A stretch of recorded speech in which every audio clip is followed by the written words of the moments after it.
So Dan, is equity release a good idea, or is it ever a good idea? The answer to that has to be it depends. One of the things with equity release that is very different from applying for a normal mortgage is that it is possible, although not a great idea, if you want a normal mortgage, to go to a bank and receive advice on their plans. You know, they can sell their products to you direct without an advice process. But anyone who's done that will probably know that seeing an advisor is to their advantage. With equity release, you cannot go directly to the lender. You have to go through a process of advice and recommendation. And the reason for this is that if equity release isn't a good idea for you, it can be a very expensive bad idea. If it's the right thing for you, then it can really help you to achieve the objectives that you want to achieve over later life. And if it's tailored to fit your circumstances, it can be something that gives people a lot of freedom and a lot of satisfaction. I mean, the equity release process looks in detail at a client's current circumstances, their finances, how they've got to where they are today, and how they see the next 15, 20, 25 years of their life going. I mean, no one's got a crystal ball, but everyone has an idea of how they'd like to see their life. And what we try to do is tailor the plan that we arrange now so that it's got enough flexibility, enough wiggle room to cope with what might happen later on. But before we even look at recommending a lifetime mortgage, we'll look at a lot of alternatives. So we'll look at conventional lending. We'll look at unsecured lending if it's a relatively small amount and someone's got enough income to borrow on a personal loan or something.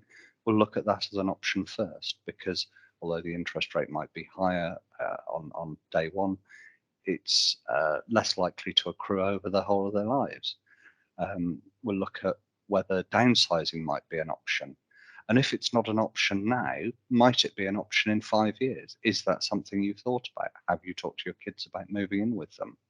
So all of these things we look at and consider with a client in depth to really find out if a lifetime mortgage is a good idea for them.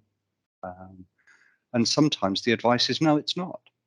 But this is the key to finding a trusted and properly qualified advisor, because they will tell you, yes, in my opinion, this is the right thing for you to do. No, in my opinion, another alternative would be better for you, or better for you at the moment. Quite often, particularly with younger borrowers, we might do things as a phased plan over a number of years. It might be a question of a conventional remortgage now, and planning to do a lifetime mortgage in a few years' time.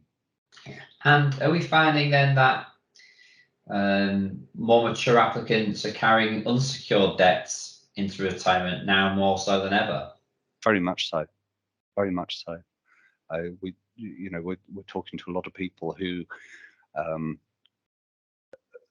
their only asset is their property, and you find that with an income that's reduced after stopping work, that servicing debts, so credit card or personal loan or car plans, that sort of thing, that were no pressure when they were working, is suddenly a problematic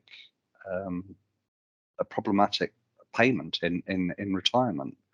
Now, in terms of things like that, we'll always consider, whether a debt management plan or something like that might be more appropriate, something that deals with the debt. But then in another way, a lifetime mortgage can allow people to get freedom from those payments and still allow them to pay it off in a way that their income allows. I mean, you quite often get people who retire on maybe an occupational pension, but they've still got 2 or 3 years to go before their state pension kicks in. and all of those sorts of things we take into account in planning. Do you really need to do an equity release plan, or would something else, would an arrangement with creditors, something like that, be a more appropriate solution to you in the short term? And do you ever speak to clients who seem to have made no forward plan in terms of alterations in their lifestyle, despite the fact that their income might be dropping by 50% the day they retire? Yes, yes. I think it's something that some people just don't want to consider, and it can come to the point that a lifetime mortgage can be a bit of a lifeline for some people. But you also get people who have made really adequate preparation, and then illness or disability strikes them in retirement, and they find that they've got to pay for care costs because of the limited availability of funding with local authorities. They find that suddenly that that although they're okay for their day-to-day living, that replacing a car is tricky when the car gives out. So it's not just in the case of people who haven't made preparation. We also see people who have made very careful. They've paid into private pension, things like that. They've got a reasonable income in retirement, but just not the sort of income that can provide the lump sum that they might need for a specific life event that was not foreseen. And touching there on the cost of care, I think it's been a bit of